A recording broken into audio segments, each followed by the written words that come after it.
تبارک و تعالی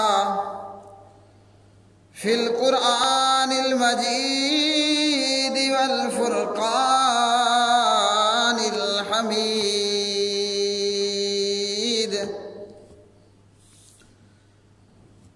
وَإِذْ قَالَ مُوسَى لِقَوْمِهِ اذْكُرُوا نِعْمَةَ اللَّهِ عَلَيْكُمْ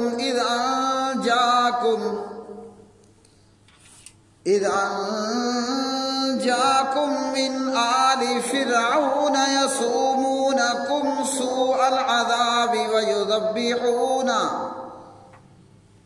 وَيُذَبِّحُونَ أَبْنَاءَكُمْ وَيَسْتَحْيُونَ نِسَاءَكُمْ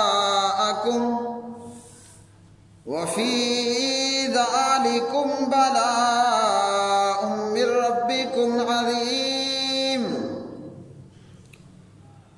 وَإِذْ تَأَذَّنَ رَبُّكُمْ لَئِن شَكَرْتُمْ لَأَزِيدَنَّكُمْ وَلَئِن كَفَرْتُمْ إِنَّ عَذَابِي لَشَدِيدٌ اللهم صل على محمد وعلى آل محمد كما صليت على إبراهيم وعلى آل إبراهيم إنك حميد مجيد اللهم بارك على محمد وعلى آل محمد كما باركت على إبراهيم وعلى آل إبراهيم إنك حميد مجيد رب اشرح لي صدري ويسر لي أمري واحلل عقدة من لساني يفقهوا قولي ہر قسم کی حمد و ثنا اللہ مالک العلام ذوالجلال والاکرام کے لیے،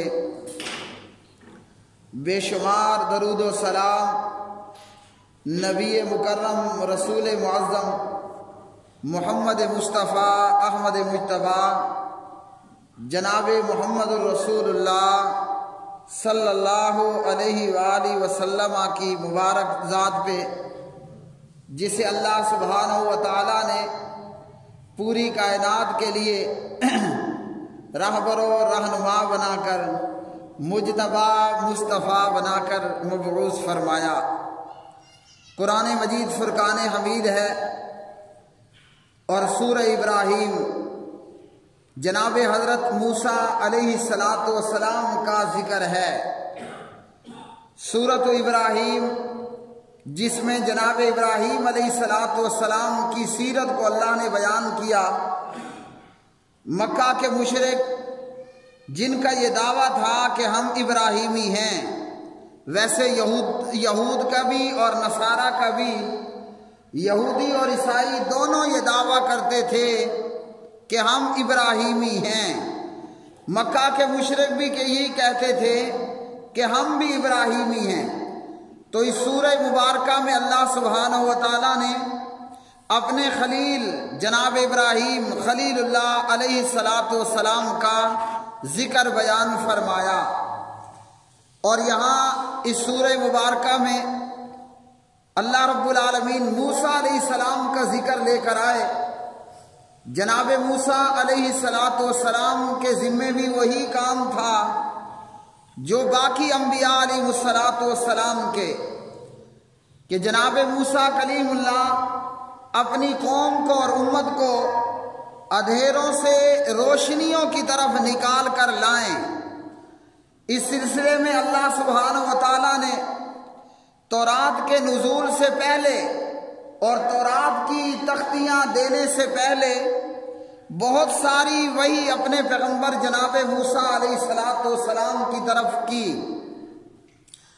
اور فرعون نے حضرت موسیٰ علیہ السلام کی دعوت کو ٹھکرایا اور انکار کیا، نتیجتاً یہ کہ اللہ نے فرعون اور آل فرعون کو غرق کر دیا، اور بنی اسرائیل وہ بھی ایک لمبا عرصہ فرعونیوں کے عذاب کے اندر مبتلا رہی۔ فرعون ایک جابر اور سرکش حکمران تھا اور ایک خبیث فطرت انسان تھا۔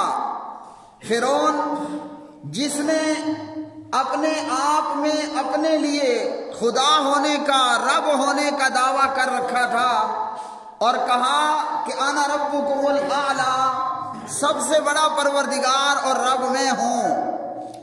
اس فرعون کا جہاں یہ جرم تھا کہ یہ کافر بھی تھا اور مشرک بھی تھا، وہیں یہ بہت بڑا ایک ظالم بھی تھا، ظلم کرنے والا بھی تھا۔ یہ ظلم اللہ کی توحید میں بھی کرتا کہ اللہ سبحانہ و تعالیٰ کو ماننے سے انکاری ہوا اور خود اپنے آپ کو رب ہونا بتایا اور لوگوں سے اپنا رب ہونا منوایا۔ جہاں یہ کافر اور مشرک فرعون دوسرے جھوٹے معبودوں کی پوجا کرواتا اور کرتا، وہیں اپنی بھی پوجا کروایا کرتا تھا۔ تو کافر بھی تھا، مشرک بھی تھا، اور فرعون بہت بڑا ظالم اور سرکش انسان بھی تھا۔ اللہ کی مخلوق پر بہت ظلم کرنے والا تھا، اور خاص کر بنی اسرائیل پر، حضرت موسیٰ کلیم اللہ علیہ السلام کی قوم پر بھی بہت زیادہ ظلم کرنے والا تھا، اور اس کے ظلموں کی ایک لمبی داستان تھی جس کے اندر اس نے بنی اسرائیل کو اپنا غلام بھی بنا رکھا تھا، اور اسی طرح بنی اسرائیل کے بیٹوں کو قتل کر دیتا اور لڑکیوں کو، بیٹیوں کو زندہ چھوڑ دیا کرتا تھا۔ بنی اسرائیل چونکہ مجبور تھے اور مقہور تھے، لاچار تھے، اس فرعون کے مقابلے میں وہ طاقت نہیں رکھتے تھے کہ فرعون کو اس ظلم سے باز رکھ سکیں۔ اور اسی طرح جب کوئی کافر بھی ہو اور مشرک بھی ہو اور ظالم بھی ہو، اللہ سبحانہ و تعالیٰ اس کا انجام بہت برا کرتا ہے، جیسا کہ فرعون کا انجام بہت برا ہوا۔ اور موسیٰ علیہ السلام کے آنے کے بعد اور موسیٰ علیہ السلام کے آنے سے پہلے فرعون نے اپنا ظلم و ستم بنی اسرائیل پر جاری اور ساری رکھا، بلکہ بقول بنی اسرائیل کے بقول انہوں نے کہا کہ اے موسیٰ، تیرے آنے سے پہلے بھی ہم مظلوم اور مجبور تھے، اور تیرے آنے کے بعد بھی ہم مظلوم اور مجبور ہیں، بلکہ فرعون کا ظلم و تشدد اور اس کی سرکشی مزید بڑھ چکی ہے۔ وہ کہتے ہیں نا کہ گیدڑ کی موت پڑتی ہے تو وہ گیدڑ شہر کا رخ کرتا ہے۔ بنی اسرائیل پر ظلم کرتے کرتے یہ فرعون بھی بہت بہادر اور جری ہو چکا تھا ظلم کرنے میں، اور بالآخر یہ اپنی مستی میں اتنا مست ہوا کہ اس بے وقوف کو یہ معلوم نہ ہو پایا کہ میں یہاں اس مصر میں پیدا ہوا، یہی پلا بڑا، اور یہیں میں جوان ہوا اور حکومت ملی اور بادشاہت کی۔ اس دریا اور سمندر کے بیچ میں تو کوئی راستہ نہیں، لیکن اپنی مستی اور سرکشی کے اندر وہ اتنا اندھا اور اتنا عقل سے کورا ہوا کہ بالآخر اسے موت نے آ لیا، اور اللہ رب العالمین نے اسے ہلاکت سے دوچار کیا، اور وہ ہلاکت بھی اس کی بے وقوفی پر مبنی تھی۔ اگر سمندر اور دریا میں بنی اسرائیل کا پیچھا کرنے سے پہلے فرعون تھوڑی دیر کے لیے رک کر ٹھہر جاتا اور سوچ لیتا کہ یہاں سے تو کوئی نہ راستہ تھا نہ گزرگاہ تھی، تو وہ اپنے آپ کو موت سے بچا سکتا تھا، لیکن نمبر ایک یہ کہ اس کی موت کا وقت آ چکا تھا، اور نمبر دو یہ کہ سرکشی اور ظلم کی وجہ سے اس کی عقل پر پردے پڑ چکے تھے۔ اللہ سبحانہ و تعالیٰ سے دعا ہے اللہ نہ ہمیں ظالم بنائے نہ مظلوم بنائے، اللہ نے بنی اسرائیل کو نجات دی تو جناب موسیٰ علیہ السلام اپنی قوم کو کیا کہتے ہیں اور کیا دعوت دیتے ہیں؟ اور بنی اسرائیل پر یہ آزمائش تھی، فرعون عذاب دے رہا ہے تب بھی آزمائش کہ آیا یہ صبر کس طرح کرتے ہیں۔ اللہ نے فرعونیوں سے نجات دی تب بھی آزمائش کہ اللہ کی اب یہ حمد کیسے بیان کرتے ہیں۔ بندہ آزمائش کے اندر جب آزمائش بندے پر عذاب کی صورت میں ہو، اللہ تعالیٰ مختلف قسموں سے مختلف طریقوں سے اپنے بندوں کو آزماتا ہے۔ کبھی اللہ تعالیٰ عذاب میں مبتلا کر دیتا ہے، بندہ مصیبت سے دوچار ہو جاتا ہے، یہ اللہ کی طرف سے آزمائش ہے۔ اب جو کوئی اس مصیبت کے اندر واویلا کرے، بدعات کرے، خرافات کا جو ہے وہ ارتکاب کرے، یہ ناکام ہوا اور نامراد ہوا۔ اور کبھی اللہ سبحانہ و تعالیٰ خوشیاں دے کر، نعمتیں دے کر اور مصیبتوں کو دور کر کے اللہ تعالیٰ آزماتا ہے۔ اب یہاں کیا ہوتا ہے کہ بدبخت لوگ مصیبت اور عذاب میں بے صبر ہو جاتے ہیں اور خوشی کے اندر شرافت اور دیانت کو اور اخلاق کی حدود کو پامال کر جاتے ہیں۔ ہمارا بھی یہی حال ہے، کوئی کم نہیں ہے کہ مصیبت آتی ہے تو مختلف قسم کی بدعات کا ارتکاب ہوتا ہے، شرک کا ارتکاب کرنے لگ جاتے ہیں، اور جب نعمت ملتی ہے تو ڈول باجا اور بانسری بجا کر، جب نعمت اور خوشی حاصل ہوتی ہے ڈول باجا بانسری بسا کر اللہ کی تعلیمات کو پسے پشت ڈالتے ہیں اور اخلاق کے دائرے سے باہر نکل پڑتے ہیں۔ وَإِذْ قَالَ مُوسَىٰ لِقَوْمِهِ اذْكُرُوا نِعْمَةَ اللَّهِ عَلَيْكُمْ إِذْ أَنجَاكُم مِّنْ آلِ فِرْعَوْنَ يَسُومُونَكُمْ سُوءَ الْعَذَابِ وَيُذَبِّحُونَ أَبْنَاءَكُمْ وَيَسْتَحْيُونَ نِسَاءَكُمْ وَفِي ذَلِكُمْ بَلَاءٌ مِّن رَّبِّكُمْ عَظِيمٌ۔ اور جب موسیٰ کلیم اللہ علیہ السلام نے اپنی قوم سے کہا کہ تم اپنے آپ پر اللہ کی نعمت کو یاد کرو، اے بنی اسرائیل، اللہ نے جو تمہارے اوپر نعمتیں کی ہیں ان نعمتوں کو یاد کرو۔ ہماری زبان پر کیا ہوتا ہے؟ ہر وقت ناشکری اور کفریہ کلمات ہوتے ہیں۔ ایک کفر ہے اللہ کی ذات کا انکار کرنا، اور ایک کفر ہے اللہ کی نعمتوں کی ناقدری کرنا اور ناشکر کرنا۔ دونوں ہی ہلاکت کا باعث ہیں۔ اگر کوئی اللہ کو نہیں مانتا وہ ہلاک ہو جاتا ہے، اگر کوئی اللہ کے ساتھ شرک کرتا ہے وہ بھی ہلاک ہو جاتا ہے، اور جو اللہ کی نعمتوں سے کفر کرتا ہے، اللہ کی نعمتوں کا حق ادا نہیں کرتا، وہ بھی ہلاکت سے دوچار ہوتا ہے۔ موسیٰ علیہ السلام صدیاں پہلے اپنی قوم بنی اسرائیل کو کہہ رہے ہیں کہ اپنے آپ پر اللہ کی نعمتوں کو یاد کرو۔ آج صدیاں بیت جانے کے بعد قرآن مجید کا یہ پیغام، اللہ کے پیغمبر موسیٰ علیہ السلام کا یہ بیان ہمارے لیے بھی ہے کہ ہم بھی بیٹھیں اور اللہ کی نعمتوں کو یاد کریں۔ رہ گیا معاملہ اللہ کی نعمتوں کو گنتی کرنا اور شمار کرنا، تو قرآن مجید فرقان حمید نے کیا فرمایا؟ وَإِن تَعُدُّوا نِعْمَةَ اللَّهِ لَا تُحْصُوهَا۔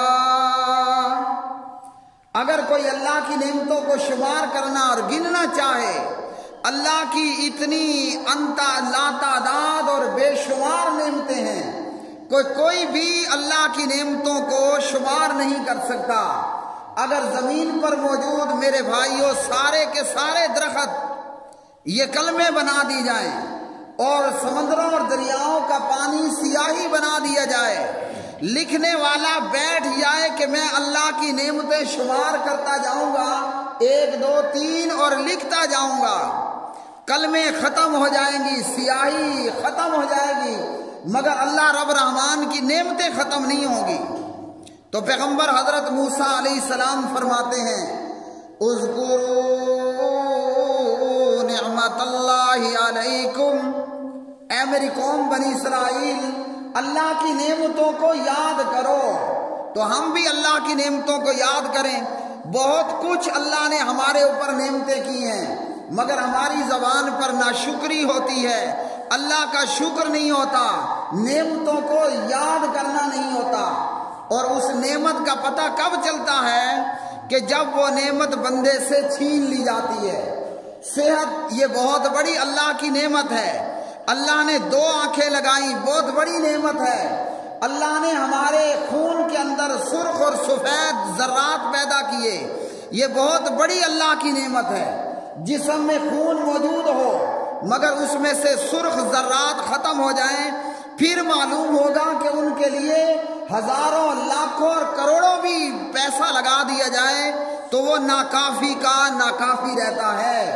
اسی طرح اللہ نے ہمارے 360 جوڑ بنائے، اگر ایک جوڑ بھی بندے کا خراب ہو اور کام کرنا چھوڑ دے پورا جسم بے چین ہو جائے گا، اور اس جوڑ کو جوڑنے اور ٹھیک کرنے اور پہلی حالت پر لانے کے لیے ہزاروں اور لاکھوں کے اخراجات آئیں گے۔ لیکن اللہ رب رحمان نے ہمیں یہ مفت میں دیے۔ اللہ نے ہمیں پیدا کیا، منی کے قطرے سے پیدا کر دیا اور کمال کا پیدا کیا۔ لَقَدْ خَلَقْنَا الْإِنسَانَ فِي أَحْسَنِ تَقْوِيمٍ، اور ہم اللہ کی نعمتوں کو شمار کر ہی نہیں سکتے۔ موسیٰ علیہ السلام نے کہا میری قوم بنی اسرائیل اللہ کی نعمت کو یاد کرو۔ اب نعمتیں اللہ نے بنی اسرائیل پر بہت زیادہ کی تھی۔ اللہ نے اس قوم بنی اسرائیل پر بہت زیادہ نعمتیں کی، لیکن یہ وہ ظالم اور وہ سرکش قوم تھی کہ اللہ کی ہر نعمت ملنے پر الحمدللہ رب العالمین کہنے کی بجائے انہوں نے اللہ کی نعمت کو ٹھڈے مارے۔ اس قوم بنی اسرائیل نے اللہ کی نعمتوں کو ٹھکرایا، اللہ کی نعمتوں کی ناقدری کی اور ناشکری کی، جبکہ اللہ نے پیغمبر حضرت موسیٰ علیہ السلام کی قوم پر ایک نہیں 20 نعمتیں کی تھی۔ اس آیت میں ایک بہت بڑی نعمت کا ذکر ہے۔ اذ انجاکم من آل فرعون یسومونکم سوء العذاب، فرمایا جب اللہ نے تمہیں فرعون کی آل سے نجات دی، اور یہ فرعون کیا کرتا تھا؟ فرمایا وَيُذَبِّحُونَ أَبْنَاءَكُمْ وَيَسْتَحْيُونَ نِسَاءَكُمْ، فرعون یہ کرتا کہ بنی اسرائیل کے ہاں جو بھی لڑکا پیدا ہوتا، جو بھی مذکر پیدا ہوتا، فرعون اسے قتل کروا دیتا، اور اگر بچی پیدا ہوتی، لڑکی پیدا ہوتی تو اسے زندہ چھوڑ دیا جاتا تھا۔ اب یہ کیا تھا؟ یہ دراصل بنی اسرائیل کی نسل کشی تھی، اور اس تعلق سے پھر بہت ساری تفسیری روایات۔ تو فرعون جہاں دیگر بہت سارے ظلم کرتا، وہیں بنی اسرائیل میں جب کسی عورت کے ہاں بچے کی، لڑکے کی ولادت ہوتی تو فرعون کے کارندے اسے مار دیتے، اور جب بچی پیدا ہوتی تو اسے زندہ چھوڑ دیا جاتا۔ یہی معاملہ حضرت موسیٰ کلیم اللہ علیہ السلام کی پیدائش کے موقع پر بھی ہوا۔ اب موسیٰ علیہ السلام کی ماں نے بچہ جنا تو وہ لڑکا تھا۔ یہ ماں پریشان ہوئی کہ ابھی تھوڑی دیر میں فرعونی آئیں گے، میرا بچہ مجھ سے چھین کر یہ قتل کر ڈالیں گے۔ لیکن ایک تدبیر کافر کی ہوتی ہے اور ایک تدبیر اللہ کی ہوتی ہے۔ اللہ نے موسیٰ سے کہا کہ اپنے بچے کو دریا اور سمندر کے حوالے کر دو، میں خود اس کی حفاظت کروں گا۔ وہ فرعون جس نے بنی اسرائیل کے سینکڑوں ہزاروں نامعلوم کتنے بچے قتل کروا ڈالے، اور موسیٰ علیہ السلام وہ کہاں پرورش پاتے ہیں؟ فرعون کے گھر میں، فرعون کے خرچے پر، اور یہی موسیٰ علیہ السلام پھر بڑے ہوتے ہیں اور فرعون کے تخت و تاج کا خاتمہ ہوتا ہے۔ تو جناب موسیٰ علیہ السلام فرماتے ہیں وَفِي ذَلِكُمْ بَلَاءٌ مِّن رَّبِّكُمْ عَظِيمٌ، اس میں تمہارے لیے تمہارے رب کی طرف سے بہت بڑی آزمائش تھی۔ اب بنی اسرائیل پر یہ آزمائش کہ یہ آزمائش پہلی آزمائش بچوں کا قتل ہو جانا یہ عذاب اور مصیبت کی صورت میں تھی، تو یہاں صبر کرنا تھا۔ اور دوسری آزمائش کہ اللہ نے ان کو فرعونیوں سے نجات دی اور فرعون کو اس کی قوم اور لاؤ لشکر سمیت غرق کر دیا، تباہ کر دیا، یہ پھر ایک دوسری آزمائش تھی۔ اب وہ یہاں فرعون سے نجات کے موقع پر کیا کرنا تھا؟ یہاں اس آزمائش میں اللہ کا شکر ادا کرنا تھا۔ لیکن اس ظالم قوم نے کیا کیا؟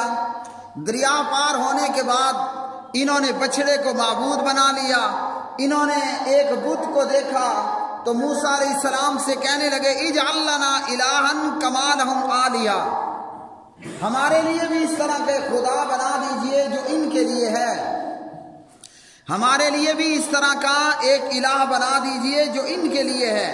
فرعون سے نجات پانے کی صورت میں بنی اسرائیل کو چاہیے تھا کہ اللہ کا شکر ادا کرتے، انہوں نے کفر اور شرک کے راستے کو اختیار کیا، وہ تباہ ہوئے، ہلاک ہوئے، اور آئندہ ہمیشہ اس شخص کے لیے ہلاکت ہوگی جو مصیبت میں صبر نہیں کرتا اور جو نعمت ملنے پر اللہ کا شکر نہیں بیان کرتا۔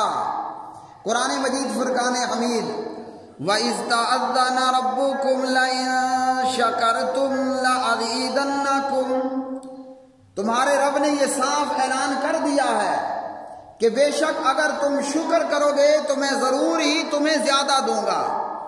اب کوئی بندہ نعمت ملنے پر اگر الحمدللہ کہتا ہے، اللہ اپنی نعمتیں مزید اس کو عطا کرتا ہے، اور فرمایا وَلَئِن كَفَرْتُمْ إِنَّ عَذَابِي لَشَدِيدٌ،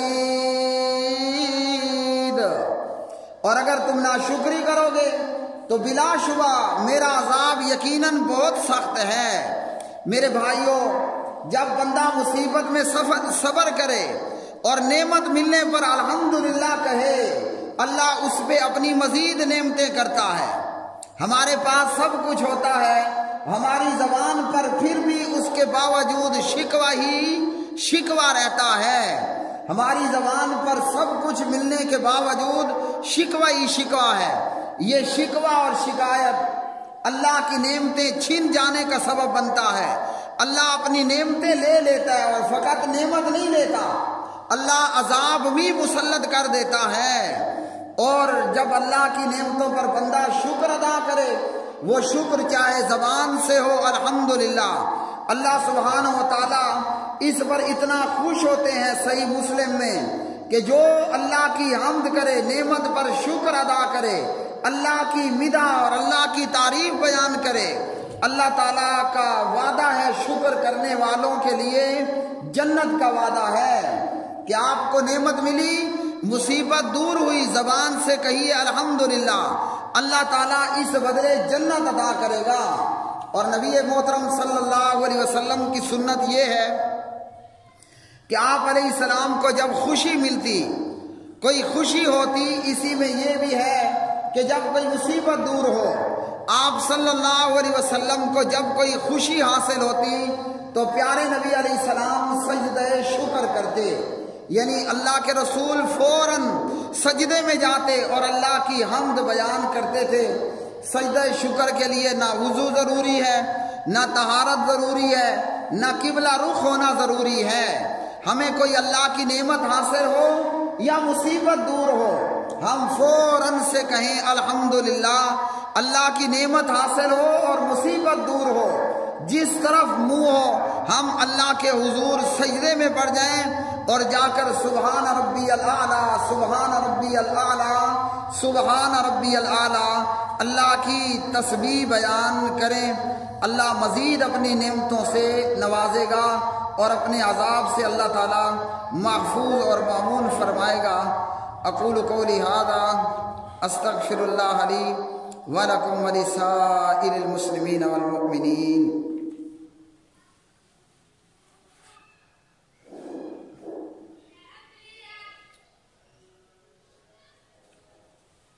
ان الحمد للہ نحمده ونستعینه ونستغفره ونعوذ باللہ من شرور انفسنا ومن سیئات اعمالنا من يهده الله فلا مضل له ومن يضلل فلا هادي له۔